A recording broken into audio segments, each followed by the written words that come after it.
How to use different Apple ID for App Store and purchases on your iPhone and iPad. Hello guys, this is Atticus and welcome back to another tutorial video. In today's video, I'll teach you guys how you can use a different Apple ID for your App Store and purchases.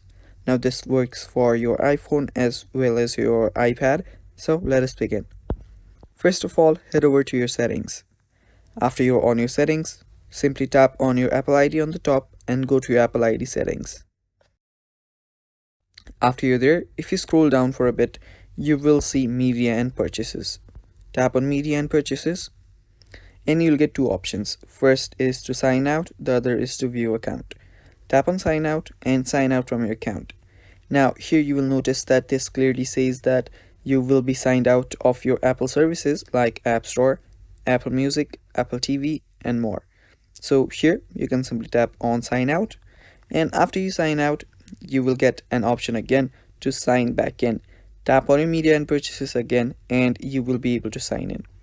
Now while you're signing in with your new account, it will tell you that you will need to set up media and purchases as the different account.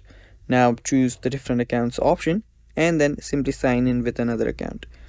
And there you will notice that you will have logged in into your purchases and media as the another account. And if you go to your App Store and check if you are on a new account, you will clearly see that you have been logged in with a new account. And that is how you can use different Apple ID for App Store and purchases in your iPhone or Android. Thanks for watching guys, that is basically it. Stay tuned for more upcoming videos and bye bye.